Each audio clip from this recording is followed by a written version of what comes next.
a grabar. Entonces, pues ahorita terminamos Bolívar Echeverría, las tesis que nos faltan, que ya no son tantas, creo, y continuamos con esta otra lectura, ¿no? Del libro ¿qué es este? Que se llama La filosofía de la investigación social de John Hughes y Wes Sharrock. Está muy chido. Me lo recomendó hace muchos años un amigo em, que estudia filosofía de la ciencia. Entonces, pues la neta está muy chido. Sí, se los voy a subir. Pero lo malo es que es muy difícil de conseguir en la red. O sea, nada más en la red hay como un capítulo o dos capítulos y ya. Y no hasta el capítulo que yo les dejé leer. Entonces, pero bueno, se lo subiré ahora que tenga más tiempo.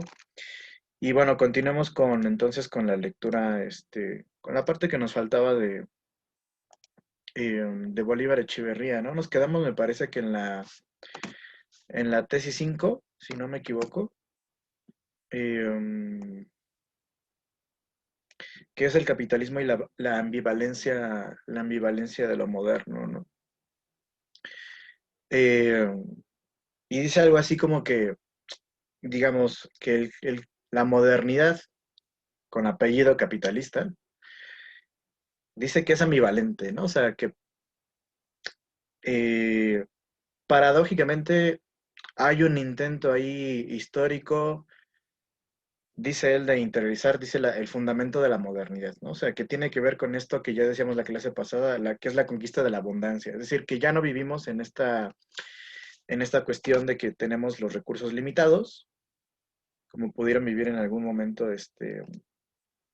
las generaciones pasadas, sino que ahora, gracias a todo el desarrollo tecnológico, a la propia modernidad, pues vivimos en una abundancia, ¿no? Entonces, por un lado está este intento de interiorizar este fundamento de la modernidad que viene dado con eso, eh, y que solo puede, dice él, llevarse a cabo mediante la organización de la vida económica que parte de la negación de ese fundamento. Es decir, que la vida económica en la que nosotros vivimos ahora es capaz, el sistema económico es capaz de producir en abundancia de tal manera que no le falta a nadie, pero a su vez niega el hecho de que todo el mundo pueda tener acceso a esta abundancia y que solo algunos pueden tener acceso.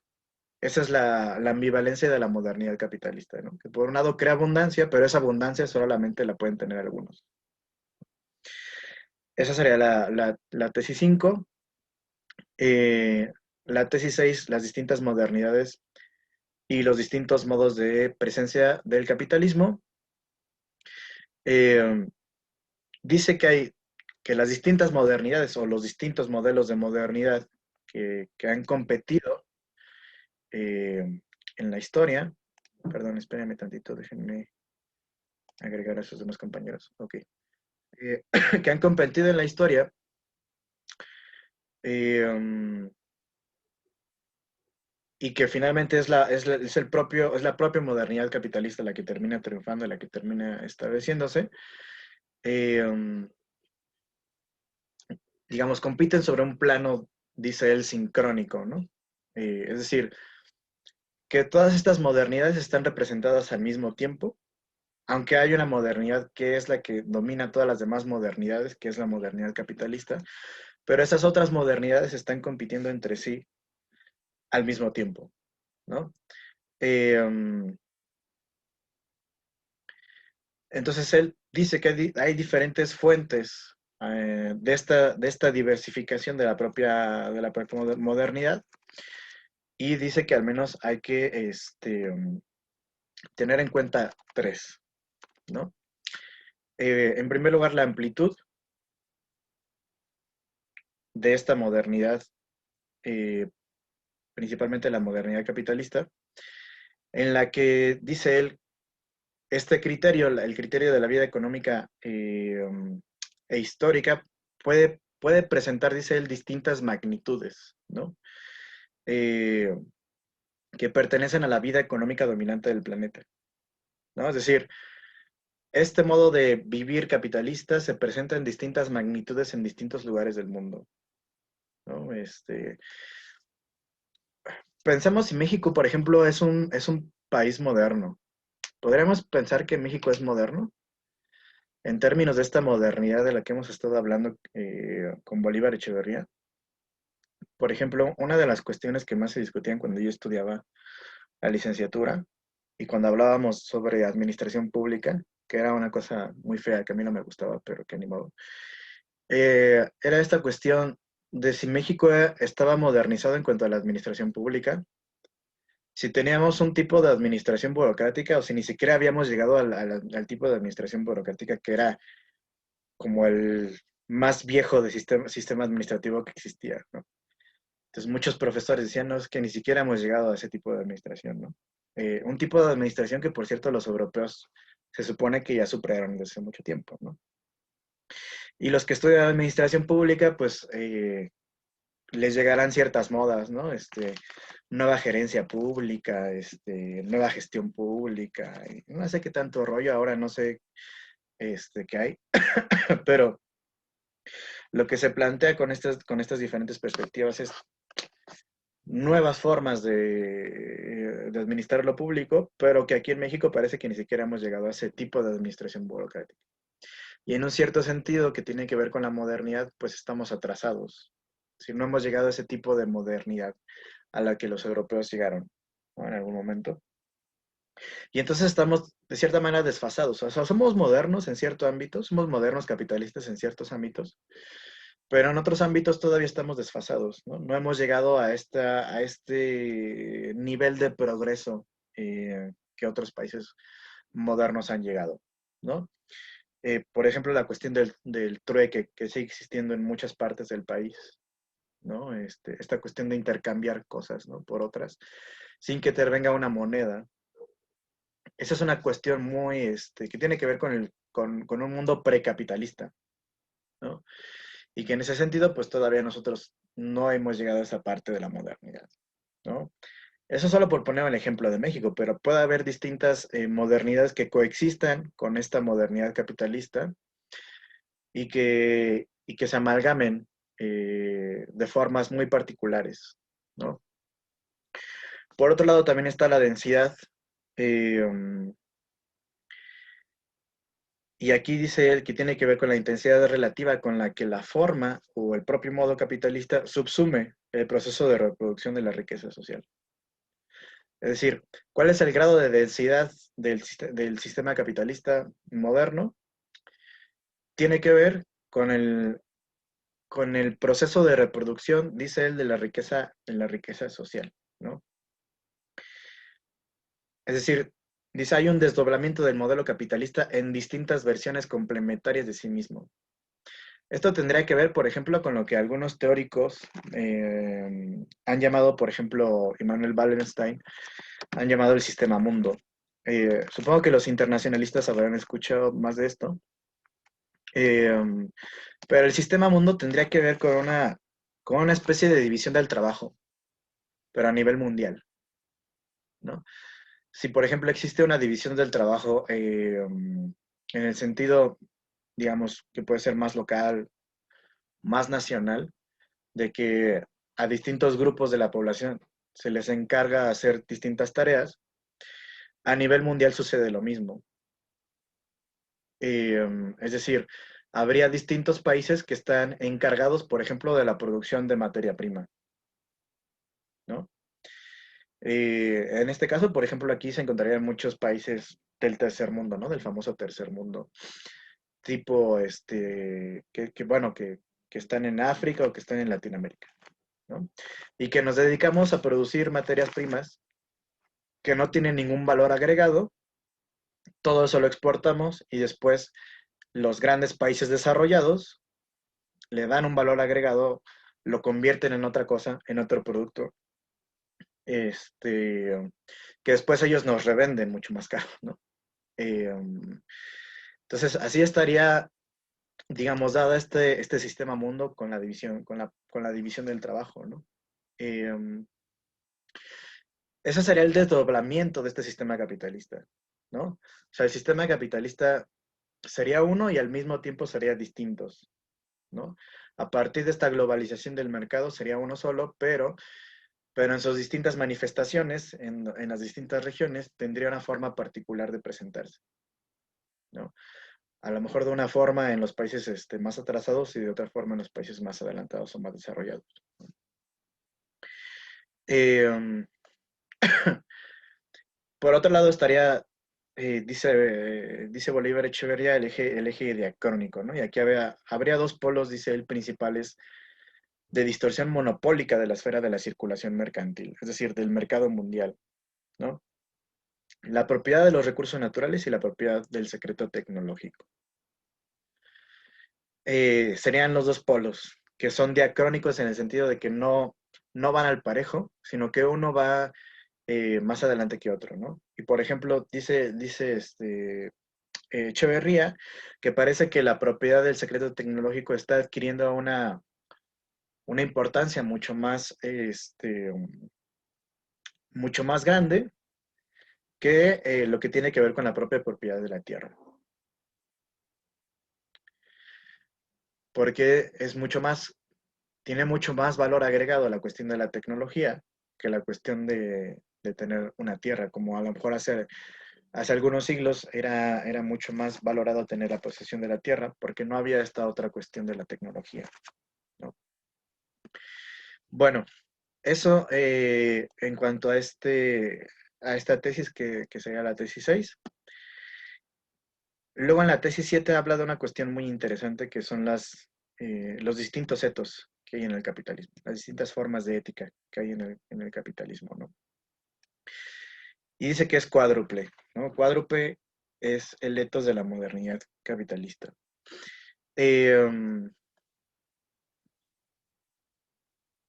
es decir, estos etos serían una forma en la que se desarrolla la propia forma de vida de los individuos que se desenvuelven en este mundo de la modernidad capitalista, ¿no? En primer lugar, habría un etos realista que, digamos, tendría por natural el hecho capitalista de que el comportamiento se va, digamos, del propio ser humano tiene que ver con esta identificación de sí mismos y de una identidad de sí mismos que se va a construir a partir de lo que tiene que ver con la acumulación de capital. Es decir, que la acumulación de capital está dado no como un hecho social, sino casi como un hecho natural, como que esa es nuestra forma de vivir, ¿no? Y que siempre ha sido así y que no podemos escapar de eso, ¿no? Eh, por otro lado estaría el etos romántico. Aquí lo que diría Bolívar Echeverría es que hay una identificación de estos términos que acabamos de decir del etos pasado, que son esta cuestión de la identidad propia del individuo y la cuestión de la acumulación, pero digamos en un sentido opuesto, ¿no? Ya no tiene que ver con el valor, sino en valor a secas, sino con el valor de uso, ¿no? Dice él, la valorización aparece para ella plenamente reductible a la forma natural. Dice, esta metamorfosis del mundo bueno o de forma natural en infierno capitalista no dejaría de ser un momento del milagro que es en sí misma la creación, ¿no? Es decir, eh, um, esta forma de etos también tendría en cuenta el valor de las cosas, pero ya no del valor de uso de las cosas, sino este otro valor, digamos, romantizado, ¿no? Romántico. Eh, ¿Cuál es el valor de uso? El valor de uso pues, es el que utiliza el capitalismo para darle sentido a todo aquello que le da valor. El valor, perdón, no, ese es el valor de cambio. El valor de uso sería aquello que nosotros podemos utilizar y que simplemente por el hecho de poderlos utilizar y por el hecho de que nos sean útiles a nosotros como seres humanos, ya tiene un valor, independientemente del valor de cambio que sea. Aquí, bueno, como nosotros no leímos el Capital, quiero que les quede claro esta cuestión del valor de uso y el valor de cambio, ¿no? El valor de cambio sería esta cuestión del valor que se le da a cada producto a partir de cómo se puede mercantilizar. Y el valor de uso sería el valor que nosotros le damos a partir del uso que le podemos dar, independientemente de si puede ser mercantilizado o no. Por ejemplo, las, en España hay un fenómeno muy interesante que tiene que ver con los pisos vacíos. O bueno, allá le llaman pisos. Nosotros les diríamos departamentos, ¿no? Hay muchos departamentos vacíos en España. Eh, y a su vez hay mucha gente que no tiene dónde vivir. Eso parecería una contradicción, porque uno diría, bueno, si hay tantos departamentos vacíos, ¿cómo es posible que haya tanta gente que no tenga dónde vivir? Pero aquí tiene que ver con esta diferencia entre valor de uso y valor de cambio, ¿no? ¿Qué es lo que pasa? Que la mayoría de estos departamentos pertenecen a grandes especuladores, a grandes bancos, que lo que se dedican es a especular con estos departamentos o con estos pisos eh, y hacer que suban su valor para después venderlos. Es decir, lo que prima ahí es el valor de cambio. No te vendo hasta que empieces a subir tu valor. Cuando subas tu valor, entonces ya te empiezo a vender. O empiezo a vender el departamento o los departamentos, pues. Ahí está el valor de cambio.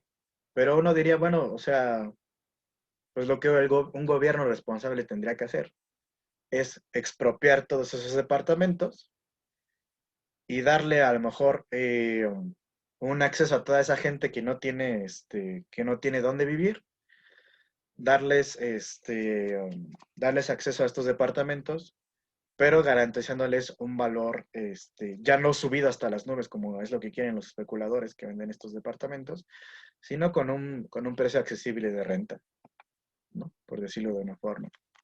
Y aquí primaría el valor de uso.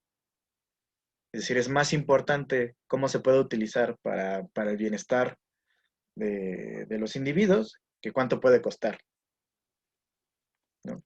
Estas son las contradicciones en las que entra el propio sistema capitalista, ¿no? Y entonces este eto romántico lo que pondría por encima es este valor de uso de las cosas y no tanto el valor de cambio, ¿no? Eh, También estaría el etos clásico, dice Bolívar Echeverría, que será una tercera forma, ¿no?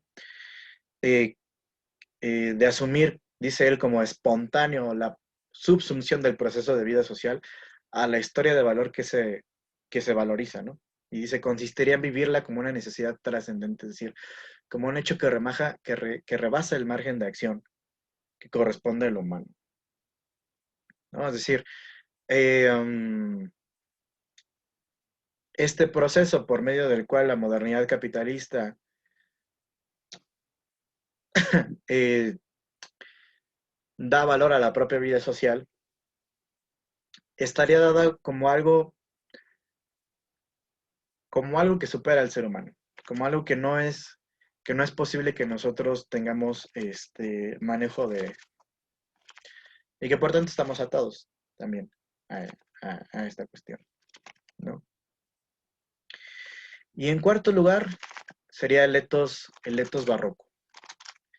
Um, dice que este etos también es una aceptación de la vida hasta en la muerte, dice él. Dice, es una estrategia de afirmación de la forma natural que parte paradójicamente de la experiencia de la misma como sacrificada. Pero dice que pretende reconstituir lo concreto de ella a partir de los restos dejados por la abstracción devastadora. Ahorita se los explico. Reinventar sus cualidades planteándolas como de segundo grado. Insuflar de manera subrepticia un aliento indirecto de resistencia que el trabajo y el disfrute de los valores de uso ofrecen al dominio del proceso de valoración, ¿no? Es decir, hay una aceptación de lo que hay, de que esta es la vida y de que no podemos hacer ninguna otra cosa y que entonces vivamos esta vida tal cual se nos presenta, casi como una especie de tragedia, nosotros no podemos cambiar las cosas, vivamos la vida tal cual el sistema moderno capitalista se nos presenta. Es como, ¿ya vieron la película de Soul? Sí, ¿le gustó? Véanla. Y, está chida, pero creo que hay un punto criticable. Um, la película plantea en pocas palabras que hay que disfrutar de la vida, independientemente de lo que nosotros hagamos, disfrutar de la vida, ¿no? Creo que eso sería en resumidas cuentas lo que dice la película. Eh, um, pero la película obviamente no toma en cuenta que vivimos dentro de un sistema con unas reglas y con unos valores este, determinados de antemano, y que hay una especie de ilusión de que nosotros podemos tomar nuestras propias decisiones, pero que no es cierto, ¿no? Que es una ilusión muy liberal, ¿no? Que nosotros somos dueños de nuestro destino y que entonces podemos tomar las decisiones que queramos, ¿no? Irnos por acá o por allá. Y si tú quieres ser doctor y te esfuerzas y te matas estudiando todas las noches, vas a ser doctor, ¿no? O cosas así. La película obviamente no toma en cuenta esto, eh, pero creo que va un poco por ahí, ¿no? O sea, aceptar la vida tal cual es y en ese sentido aceptar también la muerte, ¿no? Eh, como una, como una especie de experiencia supernatural de sacrificio de uno mismo, ¿no? Eh, que no importa el mundo en el que vivamos, importa más como la moralidad que nosotros tengamos y que seamos casi héroes, ¿no? Héroes del liberalismo, eh, que podamos expresarnos individualmente a pesar de que los obstáculos que se nos presenten. Es un poco como la película esta que ya es más vieja, que no sé si han visto, supongo que esta sí la han visto, la de En busca de la felicidad con Will Smith, que es malísima. Yo odio esa película. ¿Por qué no le gusta Este, el profe? Es eh, buena. Bueno, a mí me gusta. precisamente por este mensaje de tú puedes salir adelante si te esfuerzas, puedes lograr lo que quieras, ¿no? Me parece bastante, no sé, como lavado de cerebro un poco esto, ¿no? Porque es tan sentimental la película que hay un punto en el que sí te hace llorar, que dices, no mames, es este güey, pobre del tipo, ¿no? Se metieron a un baño a dormir porque ya no tenían dónde dormir y no sé qué rollo, ¿no? Y entonces todo eso te hace sentir como, hace resaltar ciertos sentimientos en uno, ¿no? Y entonces cuando al final de la película por fin logra obtener ese puesto que quería, te dices a huevo, ¿no? Te sientes feliz y claro que se puede y empiezas a mentalizarte, ¿no? Y obviamente pues yo también puedo porque yo sé que yo soy bien chingón y no sé qué pedo y la madre. Este, y te deja con esa idea, ¿no? La de quisiera ser millonario,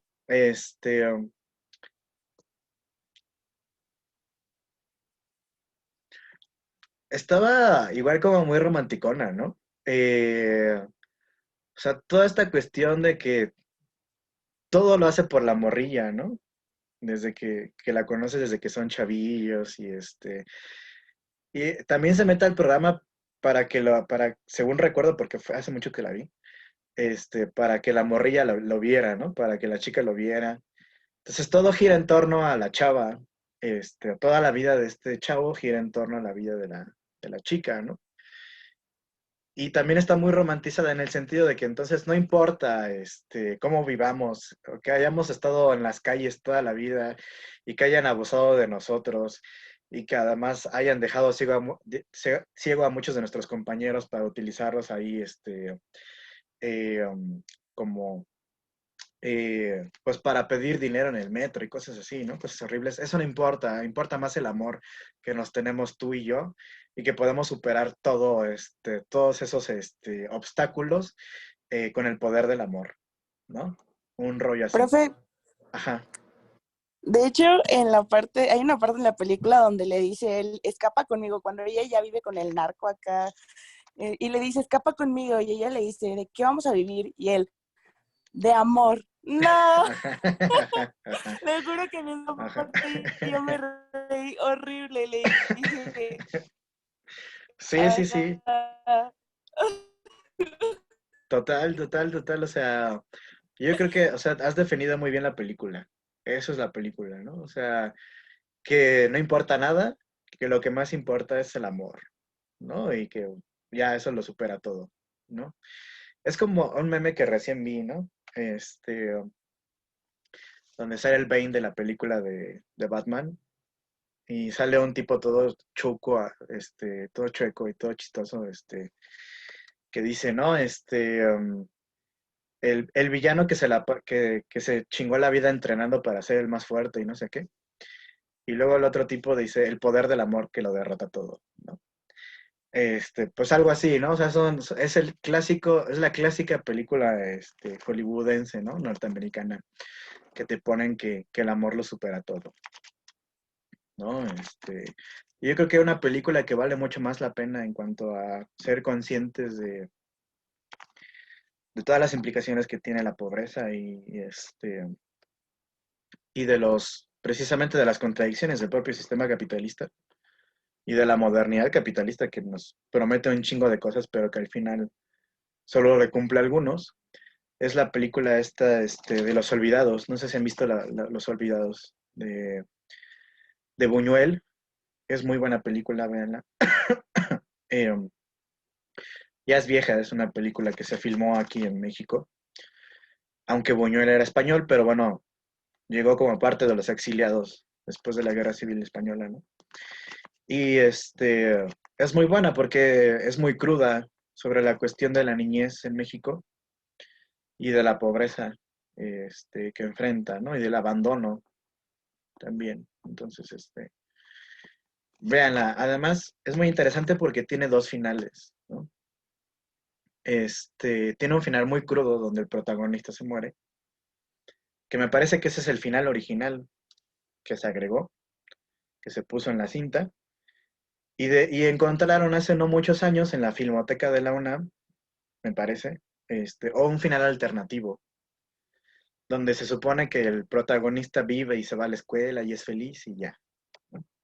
El final hollywoodense liberal que todo el mundo hubiera querido, ¿no? De superación personal.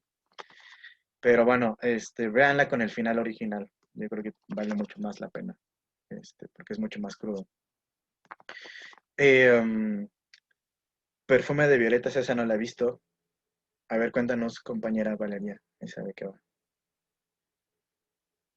Pues es que se trata de una chava que, bueno, es que tiene muchos problemas en su casa y cosas así, entonces, o sea, así de primera sonaría como que es una película mala, porque encima es una película mexicana, pero es una película algo ya vieja, eh, de principios de los 2000, es una cosa así, pero es muy buena porque explora como muchas violencias que viven los adolescentes y específicamente las mujeres, porque es que no se las quiero spoiler porque necesitan verla, pero pues el chiste es que le pasan muchas cosas en su casa a esta chava que va en la secundaria y tiene una amiga que tiene un poco más de dinero que ella porque ella es pobre y toda esta parte y exploran más o menos su vida, pero o sea, la película no tiene un final feliz ni es deshonesta, al contrario, yo creo que el hecho de que sea tan honesta en muchos aspectos la hace una película muy dolorosa de ver. O sea, yo la primera vez la vi en la prepa porque yo no la había visto antes y ya de ahí la he visto como 3 o 4 veces porque la verdad me gusta mucho. Ok, bueno, Está en YouTube por si la quieren ver. Está fea la calidad, pero pues va, sirve. va. Pues nos la echaremos. Bueno, yo me la echaré. Ahí hay otra, am, pues otra sugerencia fílmica para hablar sobre esto, ¿no? Bueno, ok, pues eso es lo que tiene que ver con esta tesis 7. Tesis 8, Occidente europeo y modernidad capitalista. Europa no es moderna por naturaleza, la modernidad en cambio sí es europea por naturaleza, dice Bolívar Echeverría. ¿Qué quiere decir esto? O sea, que la, que la modernidad no está dada en Europa porque Europa sea naturalmente moderna. Pero la modernidad sí es europea, porque ha provenido de ahí. Ha nacido en Europa la modernidad y se ha expandido a partir de conquistas, ya sean violentas o conquistas de mercados, se ha ido expandiendo, ¿no? Eh, bueno, tesis 9. Lo político en la modernidad, soberanía y enajenación. Eh, Dice, lo cierto es que, esa frase me gusta mucho, lo cierto es que en su historia el ser humano ha podido saber de la existencia de su libertad política, de su soberanía o capacidad de autogobierno, pero solo como algo legendario. Es decir, estas promesas de libertad política que la modernidad eh, había, nos había dado, eh, de soberanía, piensen sobre todo en la cuestión de la soberanía,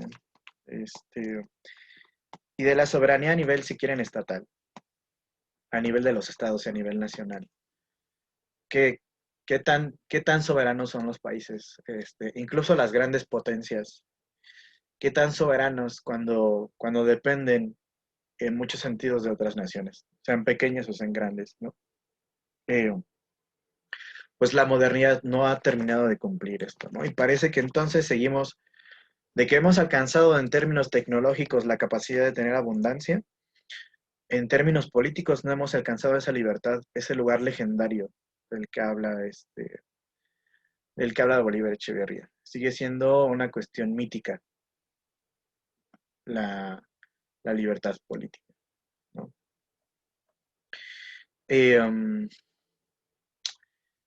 Mi tesis 10, la violencia moderna, la corporidad como capacidad de trabajo. Y dice, ¿no? O sea, dice, la creación de la zona pacificada, el simulacro de paz interna generalizada, solo puede darse, por lo tanto, cuando, además de los aparatos de represión, aparece un dispositivo no violento de disuasión capaz de provocar en el comportamiento de los explotados una reacción de autobloqueo de la respuesta violenta a la que están siendo provocados sistemáticamente. O sea, que el propio sistema, para poder crear esta zona pacificada, que ya podríamos decir que casi abarca todo el globo, este simulacro de paz, le llama Bolívar Echeverría, no solamente utiliza aparatos de represión, aparatos de coacción, llámese policía, ejército, etcétera, sino también utiliza otros dispositivos que son más bien dispositivos no violentos de disuasión, a partir de los cuales los propios explotados se autobloquean y autobloquean una respuesta violenta que tendría que ser la respuesta natural a otro ejercicio de la violencia que se está ejerciendo sobre ellos. Esto es muy gramsciano, ¿no? O muy Foucaultiano también, si quieren.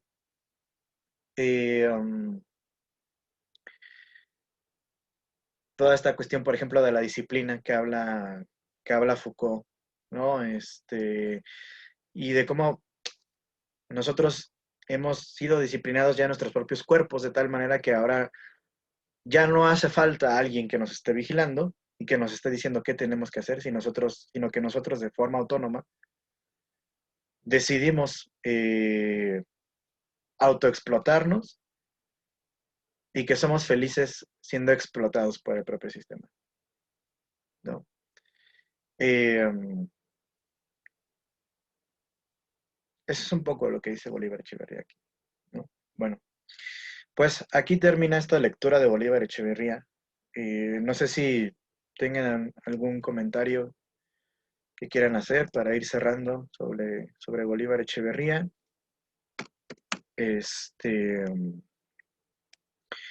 Digamos, en cuanto a lo que tiene que ver con el programa, con el sentido del programa que hemos tenido.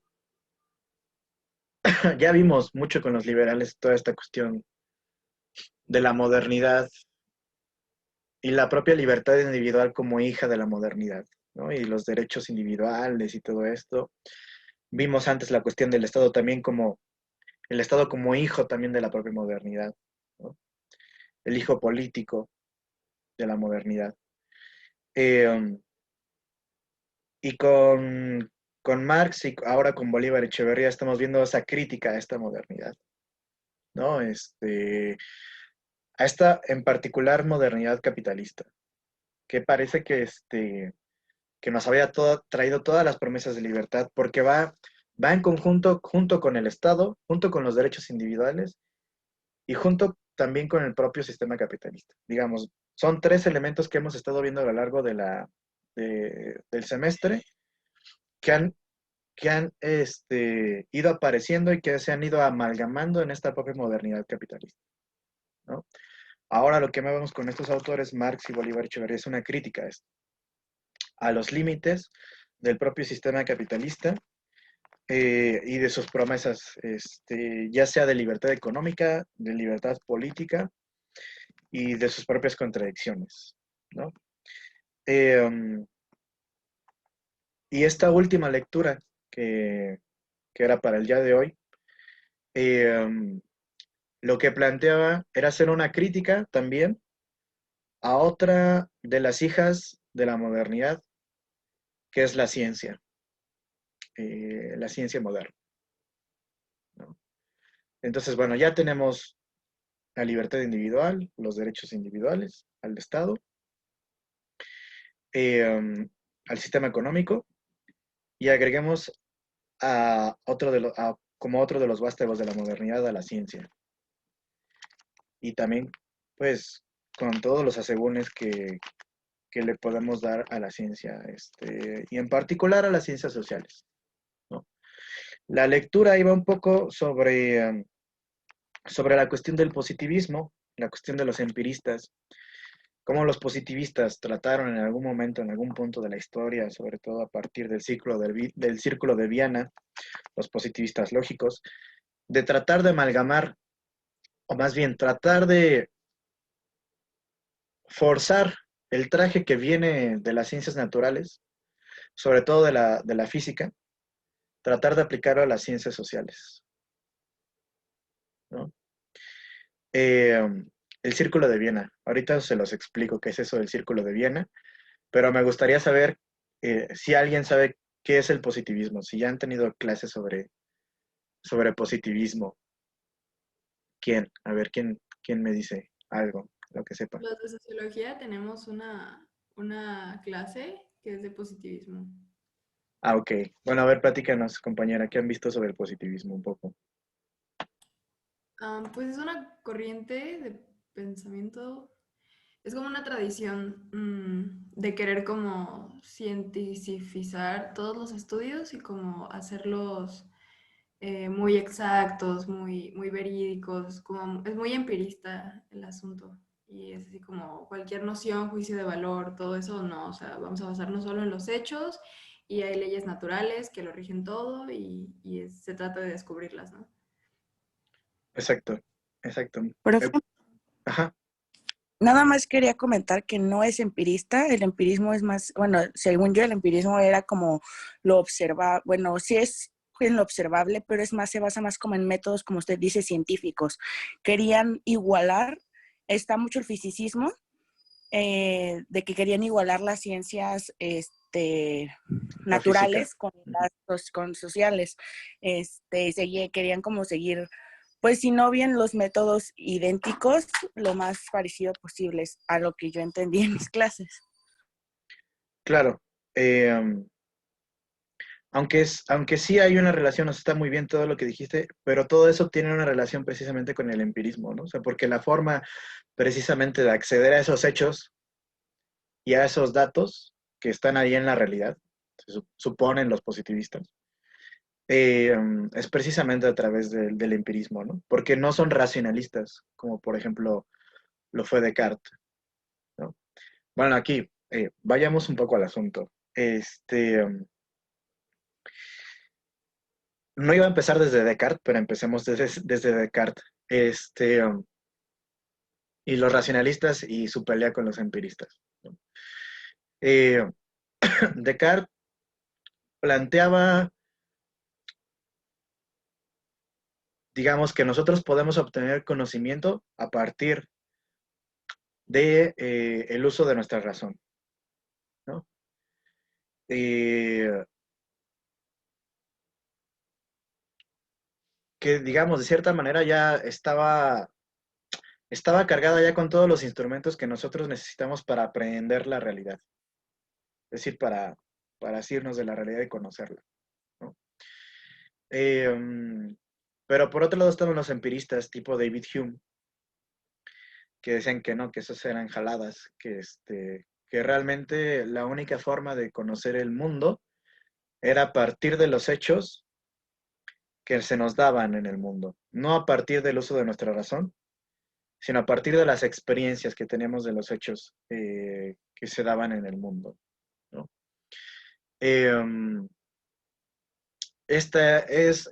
Fue la pelea entre racionalistas y empiristas. Luego Kant trató de hacer una especie de amalgama y decir, bueno, no, ni los empiristas ni los racionalistas, los dos, ¿no? Y trató ahí de hacer una fusión tipo Goku y Vegeta de los empiristas y los racionalistas, ¿no? Eh, pero bueno, no me quiero meter tampoco tanto con Kant porque sería echarme otro gran choro. Pero bueno, eso fue más o menos en resumidas cuentas lo que trató de hacer Kant. Y lo que retoman los positivistas del siglo XIX fueron los primeros en existir, ¿no? A partir de la figura de este tipo francés, Auguste Comte, que fue el primero en postular este tipo de ideas, ¿no?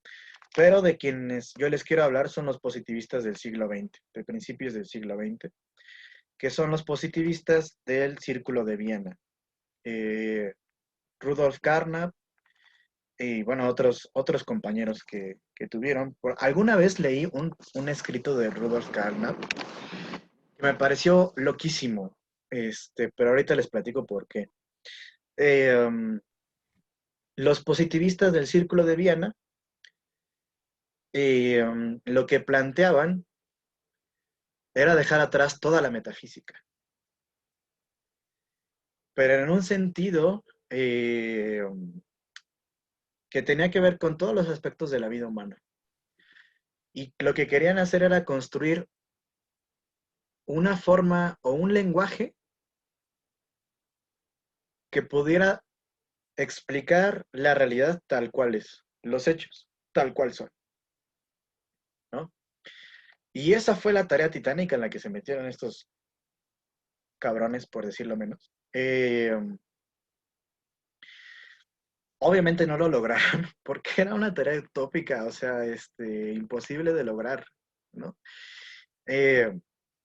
Por decirlo en resumidas cuentas, lo que planteaban era lo que planteaba Platón en algún momento. Acabar con los poetas, acabar con la poesía, acabar con la metafísica. Es decir, que el ser humano pudiera hablar de tal forma de que sus palabras dijeran cosas reales, cosas tangibles, cosas que fueran hechos y no cosas voladas. Casi querían prohibir, por ejemplo, el tipo de palabra como ángel, ¿no? Pues la palabra ángel tendría que estar prohibida porque los ángeles no existen, porque eso pues nunca se ha visto en la realidad y pues eso es hablar tonterías, ¿no? O sea, para los positivistas hablar de ese tipo de palabras que no explica nada de la realidad era hablar tonterías. Y todo tenía que ser entonces, todo el lenguaje tenía que ser a partir de lo empírico, construido a partir de lo empírico, de lo que se puede ver, de las experiencias que pueden ser tangibles para nuestros sentidos, ¿no? Entonces, yo estoy seguro que los tipos ni novia tenían ni nada, porque pues no sé cómo le hablaban bonito. O sea, si querían dejar de ser metafísicos, ¿cómo le podían hablar bonito a una persona? Sin utilizar palabras metafísicas, sin utilizar poesía, ¿no? Me los imagino tipo Sheldon Coopers, hombres sin sexo, amargados, queriendo convertirse en robots, ¿no? Para los que han visto la teoría del Big Bang, sabrán a qué me refiero. Esa fue un poco la tarea de estos estos positivistas lógicos que no lograron hacerlo, no lograron su cometido, pero sí dejaron una huella en las ciencias sociales muy importante, sobre todo con esta cuestión de que lo que realmente valía la pena hacer en ciencias sociales tenía que ser hecho a partir de lo cuantificable y de lo verificable, ¿no? Um, y hay mucha gente que va a surgir haciendo una crítica importante al positivismo. Lo más chistoso es que el positivismo se murió como tal, como filosofía de la ciencia, más o menos decente, como desde los años 60. Lo increíble es que hay gente que sigue pensando que esto es posible, ¿no? Que en ciencias sociales todo se haga cuantificable empíricamente, ¿no? Verificable, ¿no? Pero bueno, no me meteré tanto ya en esta discusión que sigue a los positivistas. Me interesa que se queden con esta cuestión de lo que ellos buscaban, era esta pretensión de hacer de las ciencias sociales una ciencia exacta como lo eran las ciencias naturales, ¿no? El problema es que las ciencias naturales tampoco son exactas. Pero hay un mito, ¿no? Como detrás de las ciencias naturales, como que son mucho más chingonas que las ciencias sociales, y etcétera, etcétera. Si no, pregúntale a los ingenieros o cosas así que, bueno, eh, pero bueno, eso no pasa de ser un mito. Y como voy a plantearles ahorita, tiene mucho que ver las ciencias sociales, perdón, las ciencias naturales también son ciencias sociales, porque están dentro de la propia sociedad y tienen que ver con valores, con instituciones, con personas que tienen prejuicios, etcétera, etcétera, etcétera, etcétera, ¿no? Eh, entonces, las ciencias naturales no son hechas por extraterrestres, ni son hechas por gente de otro mundo, sino que son hechas por gente de este mundo y que por tanto son sociales y que tienen todos los problemas que puede tener, que implica ser social, ¿no? Eh, claro, los economistas son otro grupillo de esos, ¿no? Que,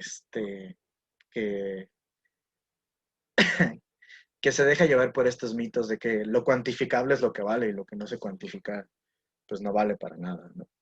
Pero las ciencias económicas también han sido construidas a partir de ello. Eh, a partir primero de cuestiones cualitativas que después han devenido en cuestiones cuantitativas, pero primero fue lo cualitativo. Es más, primero es la teoría y después todo lo demás. No hay, eh, no hay estudio de los hechos, no hay estudio de los datos como tal, sin que primero haya una teoría de antemano. Porque dependiendo de la teoría que nosotros elijamos, es como vamos a percibir los hechos que hay en la realidad. Es más, dependiendo de la teoría que nosotros tengamos, es como vamos a definir esa realidad que queremos estudiar, ¿no? Es decir, los datos y los hechos no están dados allá afuera. No están así como esperando a que el científico social vaya y los descubra. No. Los datos dependen de una teoría. Los datos son construidos por nosotros, por el científico social. Y eso depende de cómo construyamos ese objeto que queremos estudiar. Nosotros construimos el objeto de estudio que pretendemos estudiar. No está dado allá afuera. Entonces, esa tiene que ser también una cuestión que se les tiene que quedar clara, ¿no? Hubo varios esfuerzos por tratar de hacer de las ciencias sociales ciencias más estrictas, ¿no? Por decirlo de una forma. Eh, Por ejemplo, hubo el esfuerzo de Karl Popper, y, igual un filósofo de la ciencia, que lo que él trató de decir para tratar de salvar a las ciencias sociales, para tratar de explicar las ciencias sociales cómo funcionan, fue que las ciencias sociales y que las ciencias en general funcionaban a partir de lo que él llamó el refutocianismo. Es decir, a partir de poder refutar una teoría, era que la ciencia se iba construyendo. Si tú no podías refutar una teoría, es que esa no era una ciencia, era otra cosa. Y desde ahí Karl Popper le tiró mierda al marxismo y al psicoanálisis. ¿Por qué? Porque decía que el marxismo y el psicoanálisis no se pueden refutar y que por tanto no son ciencias. Porque el marxismo siempre tendrá una explicación para todo, ¿no? Por decirlo de alguna forma, ¿no? Bueno, ok, tú dices que pasa esto, esto y esto Marx o marxistas, pero mira, aquí hay una cosa que se sale de tu explicación, ¿no? Lo que haría un marxista sería decir, ah, bueno, sí, pero pues eso es un accidente y tiene que ver con la dialéctica y no sé qué, te echaría todo el choro para que todo quedara dentro del propio sistema marxista, explicado así, ¿no? El psicoanálisis es algo parecido. Eso es lo que diría Karl Popper, ¿no? Entonces, dice, estas no son ciencias, ni el marxismo, ni el psicoanálisis, ni muchas otras teorías pueden ser ciencias porque no se pueden refutar, ¿no? Las únicas ciencias que podrían,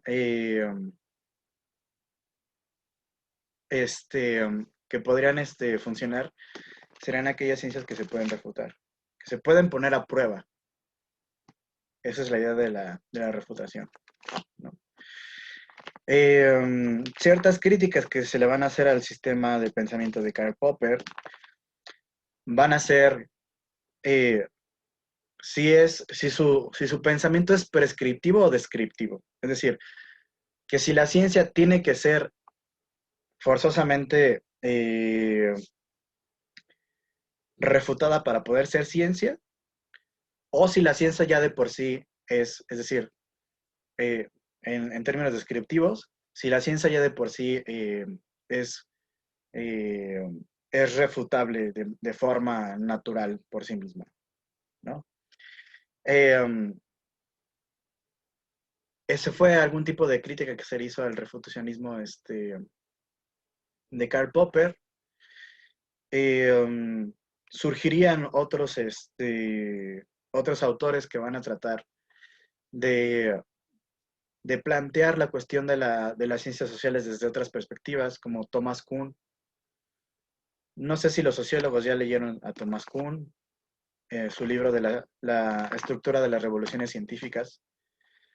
Supongo que en algún momento lo van a leer. Lo que plantea Thomas Kuhn en este libro es darle la vuelta a lo que dice Karl Popper. Porque un poco lo que dice Karl Popper, a partir de esta idea de la refutación, es que la ciencia evoluciona, ¿no? Casi como linealmente. A partir de las refutaciones que se le van haciendo, entonces va mejorando la ciencia cada vez, cada vez, cada vez. Lo que va a llegar a decir Thomas Kuhn es que eso no es cierto. Que la ciencia no evoluciona. Y no avanza linealmente. El libro se llama La estructura de las revoluciones científicas, de Thomas Kuhn. Lo pueden descargar, ese sí es muy fácil de conseguir. Está en Google ahí. De nada. Thomas Kuhn entonces lo que va a plantear es que las ciencias en general, todas las ciencias, llámense naturales o ciencias sociales, funcionan a partir de un aparato institucional que es social. Y que por tanto entonces es imposible que se pueda dar un avance evolucionista de la ciencia, sino que, al igual que todos los desmadres humanos, la ciencia avanza, de repente sí, de repente no, de repente le cuesta más trabajo, de repente avanza más por acá que por allá, de repente no es lineal el avance. Y tiene que ver con las propias cuestiones sociales.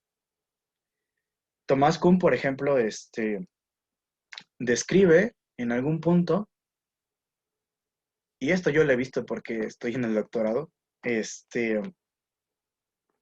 describe en algún punto cómo funcionan las ciencias en las universidades, que es el lugar privilegiado en donde se hace ciencia, ¿no?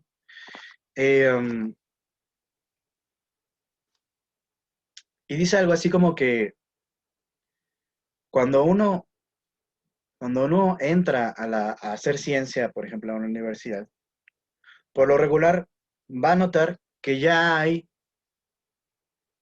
ciertos caminos que le van a ser señalados por aquellos que están más arriba de él, porque ya son doctores, etcétera, ¿no? Postdoctores, todas esas cosas. Es decir, que ya tienen un prejuicio de lo que es la ciencia y ya tienen un prejuicio de sus propias teorías, ¿no? Y te van a ti hacer que te encamines por alguno de esos caminos que ya están preestablecidos. Y además, el mismo Kuhn va a decir, o sea, son gente que ya ha hecho su carrera, por decirlo de la forma más bonita, son viejitos que ya están enquistados ahí y que no están dispuestos a cambiar su forma de pensar y las teorías que tienen. Y que entonces de esa manera estorban el avance de la ciencia, estorban el avance de nuevas teorías. Porque los jóvenes que entran tienen que amoldarse a lo que dicen estas personas que ya han estado enquistadas desde hace miles de años, ¿no? Entonces, en este sentido, pues la ciencia también va a tener que ver con cuestiones de poder, de relaciones de poder. O sea, la ciencia no es pura, ni es neutral, ni se da en el aire, ni siempre crítica, ni los científicos son siempre críticos, ni nada de eso. O sea, son seres humanos también, ¿no? Con sus prejuicios y con sus errores, etcétera, etcétera. Perdón, es que se levantó mi perrita y anda ahí, no sé qué tiene. Bueno, creo que ya está bien. Entonces, esa sería la crítica, ¿no? ¿Quieren ver a mi perrita? Es que tengo mucho cablerío. Sí. Bueno, a ver si la ven, que le alcanzan a ver por ahí. Ahí está la Katy. ¿Es un schnauzer, la verdad? Sí, es un schnauzer. Ajá. Se llama Katy. Mm. Pero se la paso durmiendo, entonces hoy me pidió que la subiera a mi cama porque quería dormirse ahí. Entonces, pues ya, la subí. Y recién se está levantando después de una siesta de no sé cuánto tiempo. Entonces estaba estirando y todo así. Y como, no sé si a ustedes les pasa que recién se levantan y están como medio güeyes, así como que, chale, qué chingados, ¿no? Así. Pues así está ella ahorita, así como, recién captando qué está pasando a su alrededor. Bueno, pues retomando esta cuestión de Kuhn, perdón, eso es lo que sucedería en las ciencias sociales, ¿no?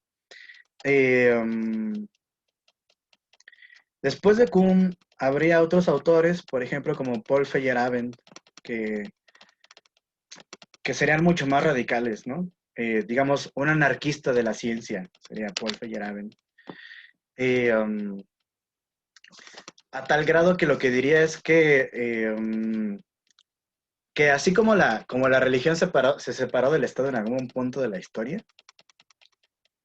para que cada quien de forma individual pueda elegir en qué creer, también la ciencia debería de poder separarse del Estado para que cada quien pueda elegir el método científico que más le guste, ¿no? Y que no haya un solo método científico, como lo planteaban los positivistas, ¿no? A partir de las ideas de Paul Feyerabend, entonces, a las conclusiones que se van a llegar, es que no hay un solo método científico. No hay una sola forma de hacer ciencia, sino que hay múltiples o hay una multiplicidad de métodos dependiendo del objeto que uno quiera estudiar y dependiendo de las herramientas que uno quiera utilizar, es el método al cual se va a asir, ¿no? En ese sentido, entonces, parece que en ciencias sociales tenemos un campo abierto para intervenir en la investigación que nosotros queramos realizar. Dependiendo siempre, cuando ustedes hagan su tesis de licenciatura, pero si después deciden seguir con la maestría, con el doctorado, se van a dar cuenta cómo esto es muy real. Porque ustedes lo que primeramente van a hacer es construir un objeto de investigación. El objeto de investigación no está dado allá afuera, no está esperándolos a ustedes para ser investigado. Ustedes tienen que construir ese objeto de investigación. A partir de ese objeto de investigación, entonces van a elegir los lentes que mejor les sirvan para estudiar. Entonces, bueno, esa es la multiplicidad que existiría ahora en los métodos de investigación. Esto le da en la madre, pues, a las ideas positivistas y a la idea de que hay leyes generales que están ahí esperando que nosotros las descubramos. Leyes universales a las que los científicos, cualquier tipo de científico, ya sea natural o sea social, tendría que poder acceder. Que esa era la gran aspiración de los positivistas, ¿no? Poder acceder a leyes naturales de tal forma que podamos explicar la sociedad. Y entonces cada vez que veamos que se presenta cierto fenómeno, ya podamos predecir qué es lo que va a pasar después. Casi como predecir eclipses, era lo que querían hacer estos locos positivistas, ¿no? Que si fulanito, o que si había un movimiento social en tal país, se podía predecir qué es lo que iba a pasar a partir del estudio de ese movimiento social, ¿no? Y bueno, esto ya, ustedes se van a dar de topes.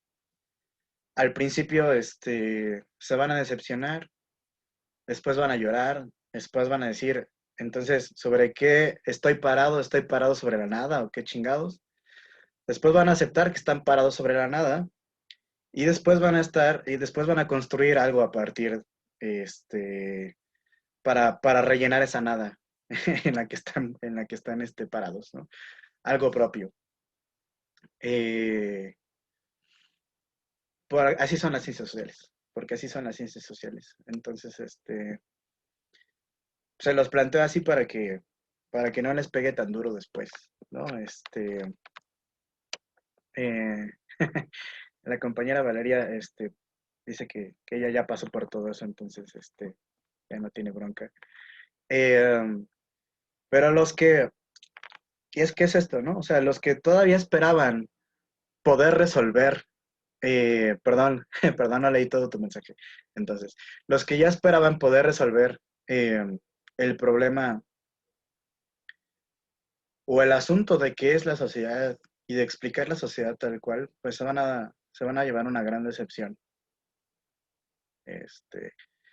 Y los que esperaban a partir de lo cuantificable poder entender, ahora sí, bien, porque los números no mienten, poder entender la sociedad, pues también se van a llevar una gran decepción, ¿no? A empezar porque los números ni existen, ¿no?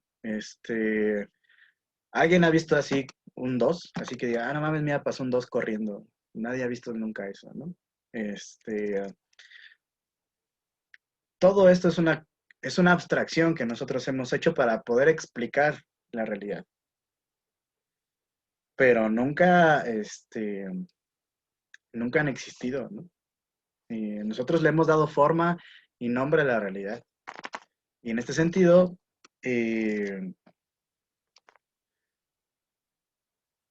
nosotros somos quienes construimos la realidad, aunque siga habiendo gente que se quiera aferrar, ¿no? Como a una especie como de decir, no mames, tiene que haber algo que sea exterior a nosotros y que podamos nosotros, a partir de lo que nosotros podamos explicar la realidad.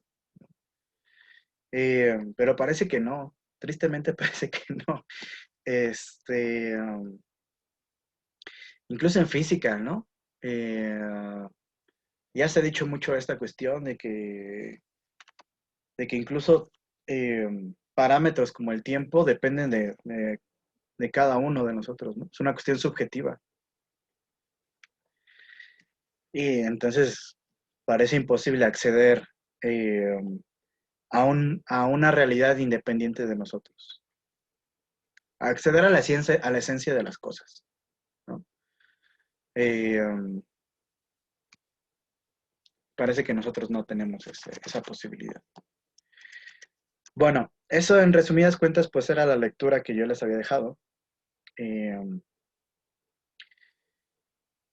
como esa crítica a esta otra hija de la modernidad, que es la ciencia, ¿no? O sea, como hemos visto, pues parece que la modernidad, con todas sus promesas, ha quedado corta, ¿no? Su promesa de libertad política o de seguridad a partir del Estado se ha quedado corta, ¿no?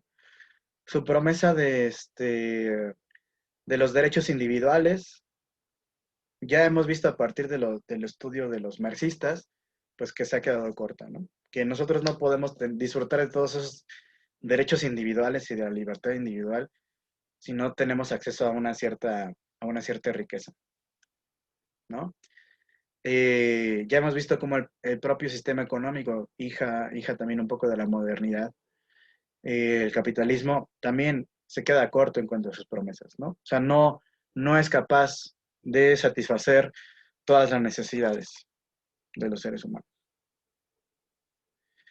Y la ciencia, con todas sus promesas de darnos acceso a la propia realidad y de poder explicarnos a nosotros mismos y el mundo que nos rodea, pues también se ha quedado corta, ¿no? Claro que ha habido logros, claro que ha habido avances en la propia ciencia, pero no ha cumplido con todas las promesas que había hecho. Y y parecería que entonces estamos en una especie de limbo, estamos en esta famosa que le han llamado posmodernidad, ¿no? En este mundo en el que parece que ya no hay grandes promesas, ya no hay grandes utopías, ya no hay grandes em, metas a las que llegar, ¿no? Un poco yo quería leer esta cuestión con ustedes en el libro de Más allá del bien y del mal, de Nietzsche, ¿no? Porque Nietzsche lo que plantea es un poco esto, ¿no? O sea, que los cobardes son aquellos que buscan la verdad, ¿no? Y los que son más valientes son aquellos que están dispuestos a asumir la contradicción de la realidad y el vacío de la realidad, ¿no? Y pues lo que hace es tirarle mierda a los científicos, ¿no? Con toda esta obsesión de buscar la verdad, la verdad, la verdad, la verdad, ¿no? Y lo que diría Nietzsche es como, pues no, o sea, no existen, no existen realmente los hechos, sino solo interpretaciones de esos hechos.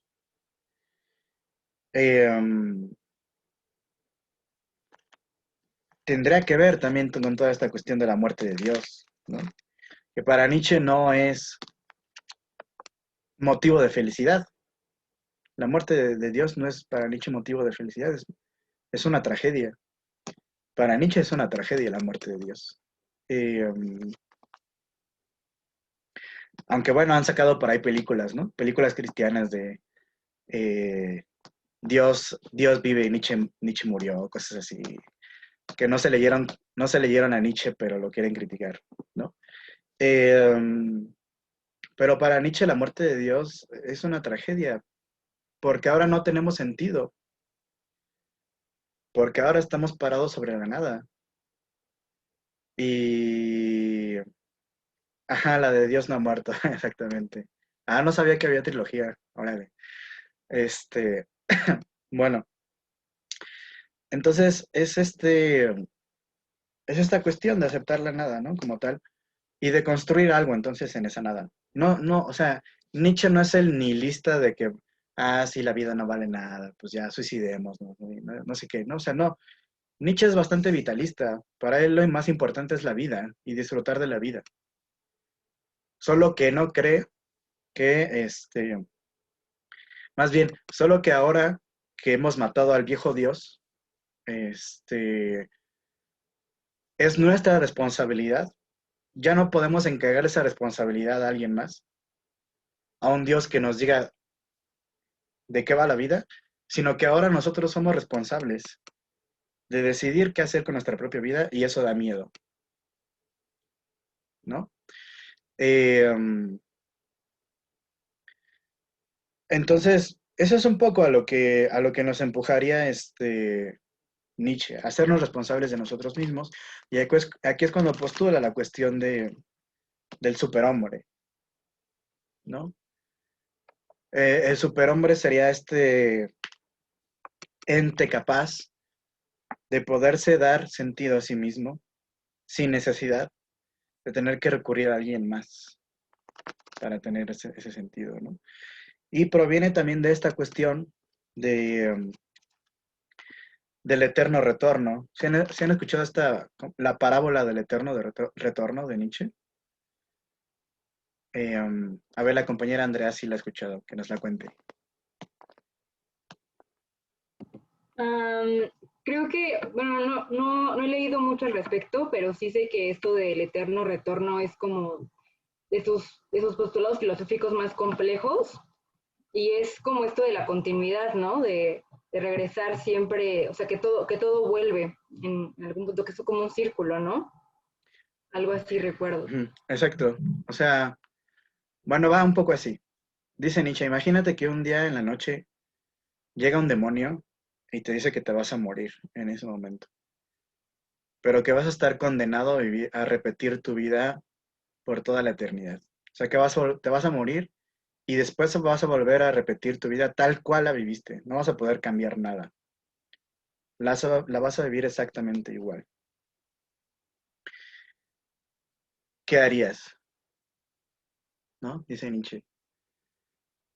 La prueba de que tú eres un superhombre, o de que esa persona a la que le digan eso es un superhombre, el Übermensch, es que diga que sí, que está dispuesto a morir esa noche a repetir su vida tal cual ha vivido. Porque eso quiere decir que ha vivido y ha disfrutado su vida al máximo y que no se arrepiente de nada.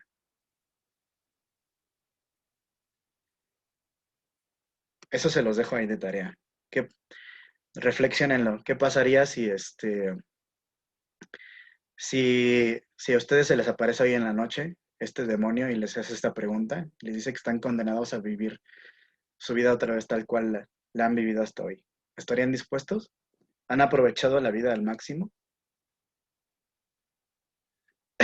Todo esto tiene que ver también con el hecho de que Nietzsche, como les digo, es un vitalista. Él piensa que la vida es lo máximo. Y tira mucha mierda al cristianismo en el sentido de que Nietzsche piensa que el cristianismo, o afirma que el cristianismo es una negación de la vida. Que toda ¿sí me escuchan? No sé si me estoy yendo o viniendo. ¿Me escuchan? ¿Me escuchan? Poquito, profe, o no sé si solo a mí. Ok, bueno. Entonces, bueno, Nietzsche tira mierda al cristianismo porque dice que el cristianismo es una forma de negar la vida. Que los cristianos odiaban tanto su vida que se tuvieron que inventar otra vida en otro lugar, con un Dios que no vive en este mundo, sino vive en ese otro mundo, ¿no? Por eso el cristianismo es una negación de la vida, porque niegan la vida aquí en este mundo y solamente están pensando en esa vida en otro mundo. Y entonces, no disfrutan de la vida como deberían disfrutarla, sino que se niegan a sí mismos, ¿no? Pues incluso esas son palabras de Jesús, ¿no? O sea, el que quiera seguirme, niegues a sí mismo, toma su cruz y sígame, ¿no?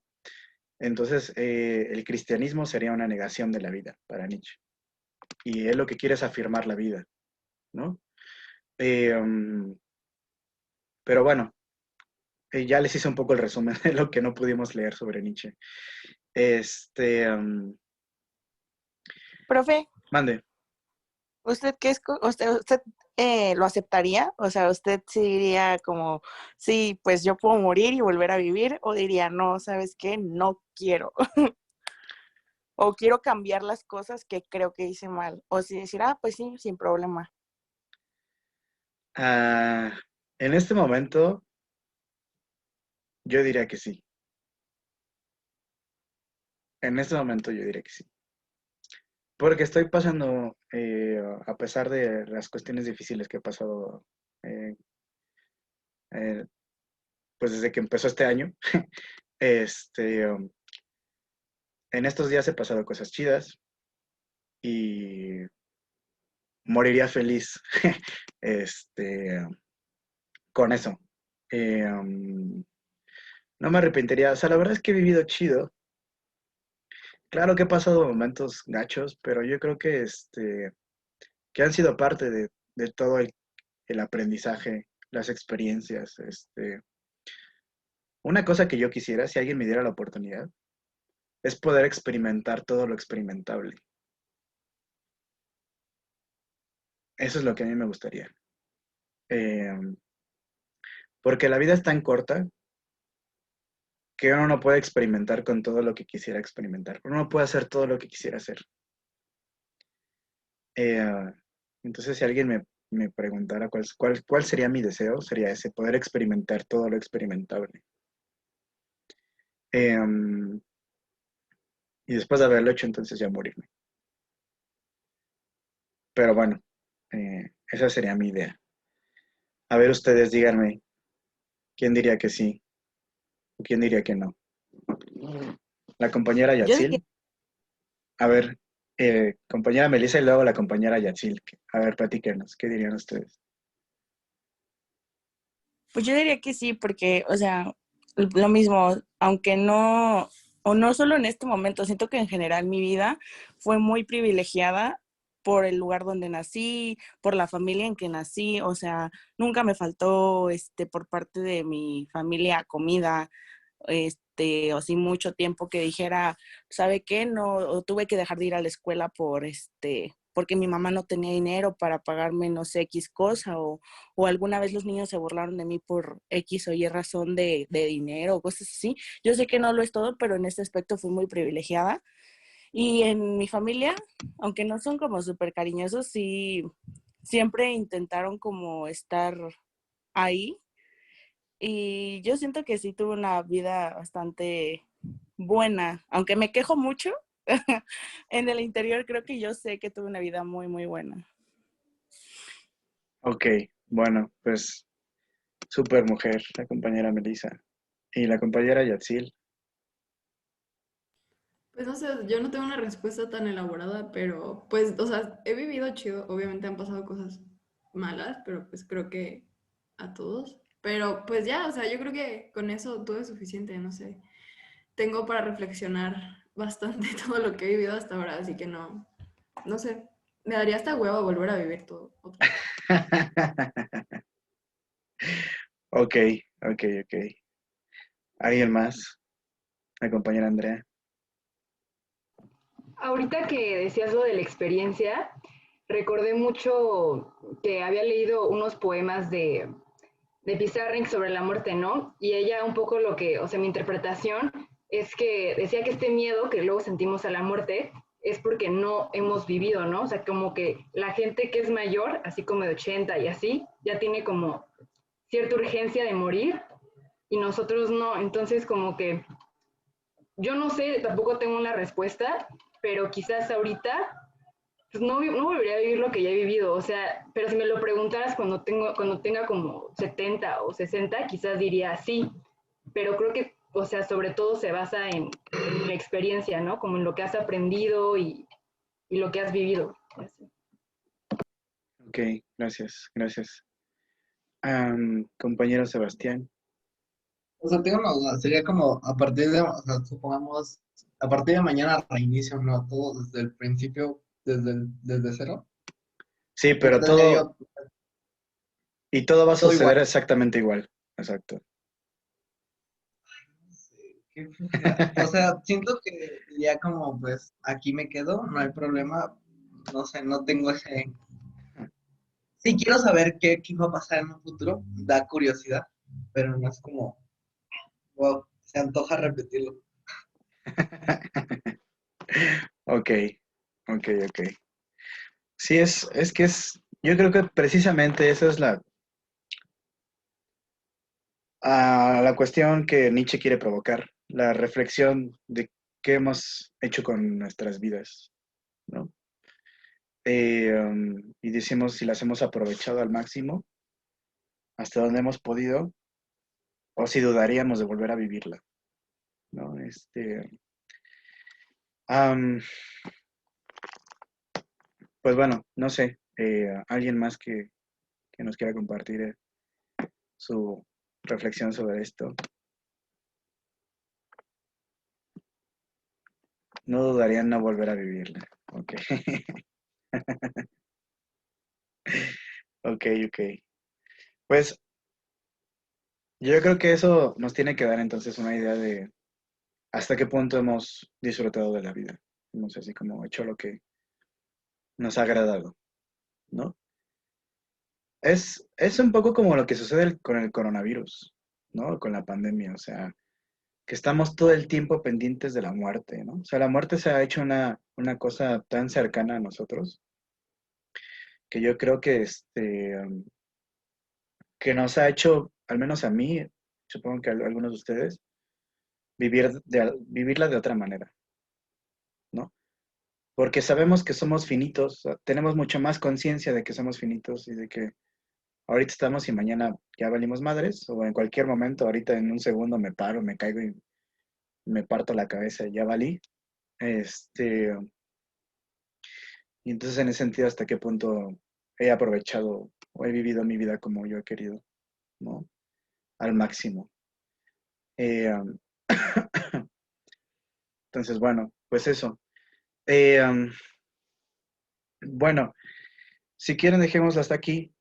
Esta sería pues la última clase con lectura del semestre. La próxima clase, lo que les encargaría, que hagamos es reunirnos y hacer, pues, una reflexión final sobre el semestre. ¿Qué les ha parecido la clase? ¿Qué les han parecido los temas? ¿Cómo han llevado este semestre en general? ¿No? Críticas que me puedan hacer también, constructivas. Este, y pues casi terminamos, ¿no? Eh, um, Nos abrazamos, lloramos, decimos que vamos a ser amigos por siempre, y todas esas cosas. Eh, um, y luego el jueves, pues les doy sus calificaciones, ¿va? Bueno, pues entonces, pues hasta aquí quedamos entonces por hoy. Cuídense mucho, vayan a cenar. Les mando un abrazo. Bye, bye. Bye, profe, cuídese. Gracias, Bye, profe. profe, cuídese. Gracias. Hasta Luego, luego. profesor. Hasta luego. Bye, bye. Hasta luego. Gracias, hasta luego. Bye, bye. Cuídese mucho, profe. Igualmente, hasta luego.